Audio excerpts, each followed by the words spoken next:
jeu philosophique. C'est une praxis qui va les rendre, les désœuvrer au sens étymologique, les rendre inopérants, les désactiver. Et c'est seulement à ce moment-là qu'une autre chose sera possible. Mais si on ne fait pas cela, on reste pris dans le même courant, il me semble. Donc cette notion de désœuvrement, à mon avis, on peut la généraliser. Et donc, quand je fais l'exemple du poème, je voulais dire l'art n'est qu'une forme, c'est une activité qui va désœuvrer, qui va désactiver le langage, le geste et tout ça. Mais la politique, c'est la même chose. C'est quelque chose qui va rendre possible un autre usage des corps, une autre économie des corps. Mais si on garde le concept central du capitalisme tel que travail et productivité, il ne me semble pas qu'on puisse jamais en sortir. Donc moi, je vois vraiment dans cela une catégorie générale. Et en n'oubliant jamais que c'est une praxis. Ce n'est pas quelque chose qu'on peut faire. Oui, parfois ça peut être utile de ne rien faire, bien sûr, mais ce n'est pas cela. Parce que cela implique une activité, un faire. Ce n'est pas simple de face à un dispositif de les désactiver. Je pense par exemple que ça peut être une raison pour laquelle, en pensant par exemple les sans-papiers, les migrants, actuellement en Grèce, il y a une lutte des sans-papiers et la gauche sans doute montre sa solidarité, mais c'est sur la base qu'ils sont des ouvriers. Ce sont des ouvriers, donc ouvriers grecs et immigrés sont des frères, tout ça. Mais apparemment, ça ne marche pas. Donc, il faut peut-être inventer un désœuvrement, une autre liaison peut-être. Donc, les sans-papiers qui sont peut-être une forme de homo sacer aussi, ne se reconnaissent pas à l'interpellation, comme dirait Althusser peut-être, de l'ouvrier. Donc, il y a vraiment un vide là, dans cette politique de la gauche et du mouvement de solidarité. Est-ce qu'on peut dégager une idée des événements, ce qui concerne les migrants, les sans-papiers, ceux qui sont sans? Bon, là, il y a aussi un problème qu'il ne faut pas croire qu'on peut résoudre un problème, que le problème soit l'assomption d'une autre identité. C'est-à-dire, bien, les sans-papiers, par exemple, doit devenir un ouvrier avec papier. Bien sûr, on n'est pas en train de dire qu'il ne faut pas ça, ça c'est évident. Mais est-ce que dans la situation réelle, c'est vraiment ça le cœur du problème, non? Il ne s'agit pas d'acquérir une identité qui inscrit après le corps de cet homme dans cette structure dont on parle. Donc là aussi, les revendications sont importants tactiquement, mais si ça devient, comme c'est devenu, une stratégie, c'est-à-dire qu'on ne vise qu'à ça, qu'on ne vise qu'à acquérir des... Alors je préfère je préfère l'idée que tout le monde est sans-papier. Donc plutôt nous sommes tous des sans-papiers, comme on l'a dit, qu'il faut que l'ouvrier ait ses papiers. Dieu insiste sur la qualité d'ouvrier, parce qu'il insiste qu'on a oublié le mot ouvrier. Dans le passé, on les appelait des ouvriers immigrés, tout ça. Maintenant, il n'y a que le mot sans-papier, ce qui n'est pas bon pour lui. Donc, vous êtes plutôt... Non, là, il faut comprendre tout à fait, là c'est un grand problème de la tradition marxiste. Et tout vient du concept du prolétaire. C'est-à-dire, quelle était de classe, quelle était... Pour Marx, l'idée du prolétaire, c'était que c'était non pas une classe spéciale, mais une non-classe qui allait subvertir et éliminer toutes les classes. Et là, je crois que Benjamin avait tout à fait raison, il y a vraiment un motif messianique. Là Benjamin dit ces idées de Marx sont une sécularisation de l'idée messianique chrétienne. Non? Il avait tout à fait raison, dans le sens que, vous savez que les mots classe, non, viennent de la vocation chez Paul, klesis, c'est-à-dire l'appel. Hein. Les apôtres ont reçu un appel, il faut répondre à cet appel. Donc il y a un contenu messianique dans cette idée des Berouf. Mais voilà ce que je voulais dire. Donc c'est un problème réel. Les prolétaires chez Marx, si on les lit vraiment bien, ne peuvent pas acquérir une identité. On ne peut pas identifier, comme il s'est passé dans l'histoire, bon, c'était peut-être nécessaire, les prolétaires avec l'ouvrier. Le prolétaire n'est pas l'ouvrier. Le prolétaire est une figure métaphysique presque. Et quelqu'un qui n'est pas identifiable et grâce à son manque d'identité va subvertir et éliminer toutes les classes. Mais si le prolétaire devient lui-même, acquiert lui-même une identité de classe et va devenir la classe ouvrière, ça peut pas, et ça c'était, on l'a vu, l'ouvrier à un certain moment a perdu sa fonction de prolétaire, c'est-à-dire, on le voit très bien aujourd'hui, il est intégré dans le système capitaliste et il ne veut pas changer ce système aujourd'hui. Mais là, il ne faut pas oublier, ce n'est pas la faute de Marx, c'est que les prolétaires ne peuvent pas, c'est une opérateur métaphysique, ce n'est pas une identité, on peut dire le prolétaire c'est celui-là. Tout le monde peut être prolétaire et personne ne l'est. Mais si on identifie les prolétaires avec l'ouvrier, comme probablement, suivant la tradition léniniste, fait Badiou, eh bien alors on doit garder ces concepts à tout prix.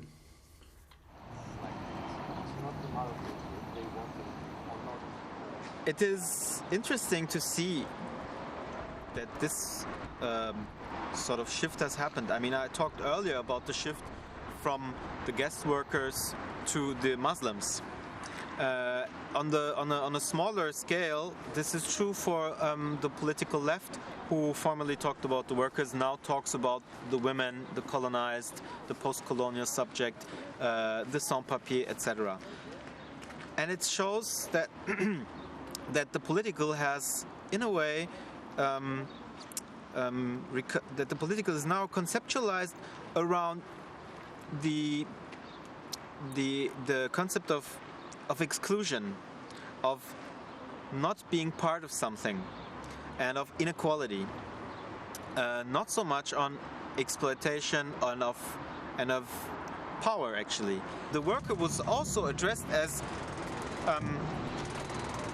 the one who was in control of production, the workers who would actually make our lives, those who were exploited but haven't control about the product they were producing. This was also part of that figure of the worker. And what I would criticize on this shift from worker to sans-papier, and we know Alain Badiou has strongly criticized this shift because he's so sort of sensing what is missing now in those concepts around sans-papier. But I think we can, like, it's not going to be easy to reformulate on this level what was formulated with a figure as a worker. But I think we have to what we have to do is now to think of the sans-papier not as the one who is excluded and who's like standing at the edge of our society, because when we do this, we're gonna have a humanistic approach, and where you basically victimize those people who are crossing borders, people who have managed to come like thousands of kilometers over half of the planet and manage to live their lives illegally in a society like this. And we've criticized this, what we call victimization, because you put people in a situation where you act as if they were not subjects, as if they were not people who take control of their lives. But this is not all of it. I think, and I think people like Etienne Balibar got it right, actually, when they really realized that what the struggle of the sans-papier was showing is that, and also all of those struggles around gender issues and other issues, is not that we are talking about people who are excluded and who we have to integrate in a society, but who pose the question of where is our social fabric created at this moment? Where is the realm of production actually? Where is society produced?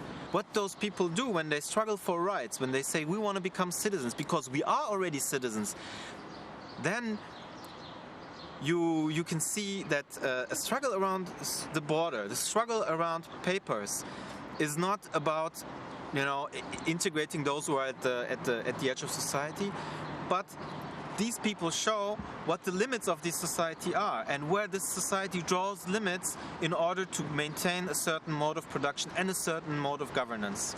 So society, to understand its limits and maybe to overcome them, should be aware, would you say, of its outcasts? And when I say outcasts, I think that the image of the outcast of today's sovereign states, especially in Europe, I have in mind in Greece, is the one in a border camp, in a grey zone. Yeah. You could say this is the homo sacer of today. Yeah.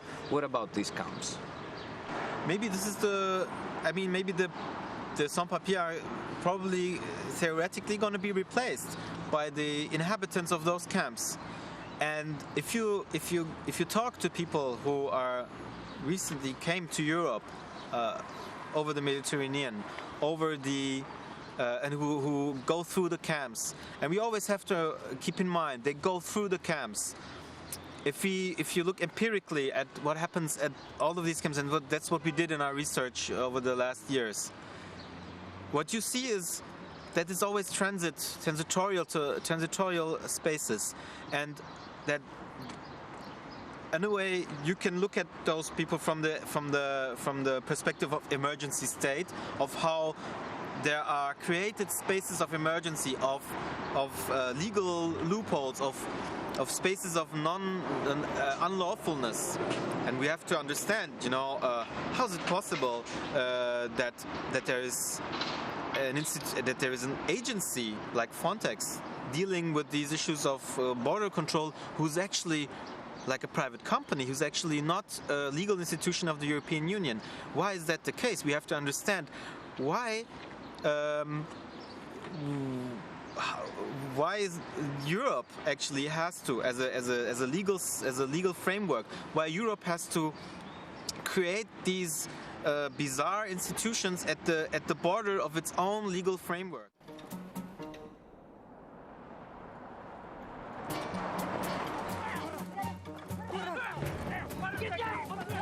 Alto, goddammit!